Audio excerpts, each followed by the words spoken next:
I was going through some footage on my computer. I was trying to find a video or a file or something like that for yesterday's video, and I came across a trailer that I had for Metro Exodus. It was for, I think, customizing one of the guns and adding and taking away some gun mods and turning a revolver into a sniper rifle. And I remember just how excited I was for this video game, and then the video game released last year, to my utter disappointment, through all of some of the controversy that surrounded the game, like with it being, I think, exclusively on the Epic Store and not on Steam, and I played it on console, and I was very, very excited for this video game. It was going to be the first video game in that series, the Metro series, that I had played ever. I was very excited to play it, and it disappointed me. I thought it was going to be a Game of the Year contender. I thought that it was going to be a great game, and I didn't finish it, and I still haven't finished it. I haven't even exported some of the videos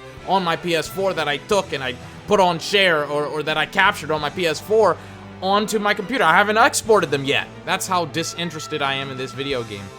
And to be honest with you, I think it has to do with one of the philosophies that you see in game development and game design, and just the direction that some dev teams take whenever they're making video games. And the philosophy with game development in general is that if we give you this video game, and if you play this video game the way that we have designed it, the way that we want you to play this video game, you'll have an immense amount of fun with our video game. I remember I got that philosophy from Hugo Martin of Doom Eternal, and I love Doom Eternal because of what they do with that video game. They say, hey, you like action first-person shooters, you like action FPS, you want to play as the Doom Slayer, you want to run around, jump around, shooting people.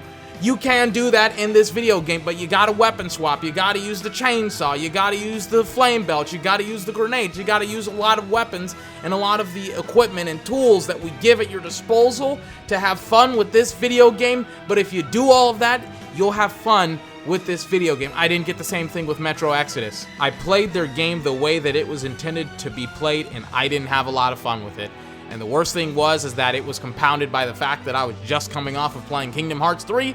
I didn't have a lot of fun with that video game either. And the point of this video that I'm trying to make is that sometimes whenever you have a game developer and theories and philosophies around gameplay and player mechanics, the ideas don't necessarily translate to the execution. Sometimes whenever you have a great idea, and I thought the ideas in Metro Exodus, the ability to be able to attach weapon attachments that would change the function of the gun, from making a pistol into not a shotgun, from turning a pistol into a sniper rifle, turning an SMG into almost an LMG of sorts. Like, there was a lot of cool things that you could do with guns in that game, on top of adding and subtracting, adding and taking away scopes on sniper rifles. It was a very, very cool game with customization, and the story was great, and I had so much fun with everything else but the gameplay. But this isn't a movie, this is video games, and I just wish that the execution of Metro Exodus was on the par, maybe not on the par, because I think Doom Eternal is one of the best first-person shooters of all time, if I'm honest with you, but I wish that it was just half as good as Doom Eternal, because they had the ideas for the game, they had great ideas for Doom Eternal, and they executed upon them properly.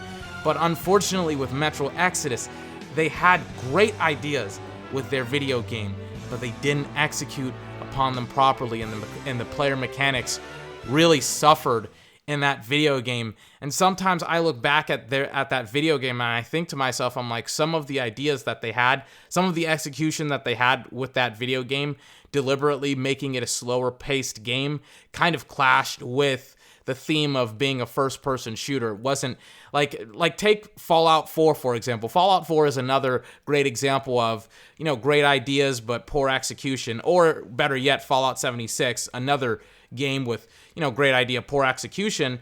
Like, some of the first-person shooting mechanics in those games, they were great, but when you add in the fact that they're RPGs, the enemy types, they turn into bullet sponges. Destiny and Destiny 2, again, they're another great example of, hey, it's a first-person shooter, it has great first-person shooting mechanics, but they clash with the philosophy of, we're going to have this be an RPG where enemies, they have really, really large health bars, and you have to chew through them, and you have to use a bunch of bullets to get through the enemy types.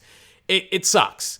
And it sucks that some of these games that I was very, very excited for, like Metro Exodus, they didn't turn out the way that I wanted to. But that's kind of unfortunately how it goes with the video gaming industry. It's like some video games you have that turn out the way that you want them to, like Doom Eternal, and for me, Persona 5 Royale recently. I'm still playing that video game. I'm like 70 hours in. I've been playing it all month on and off because I've been trying to make videos and other things of that nature, but I've been playing Persona 5 Royale and I've been enjoying the heck out of it. And it's exactly what I wanted it to be. Unfortunately, though, there are other games like Metro Exodus and Kingdom Hearts 3 that don't turn out the way that I want them to be. This has been 24. Remember to like, comment, favorite, and subscribe for more. Until my next video, I hope you have a fantastic day, and I'll see you next time. Bye-bye.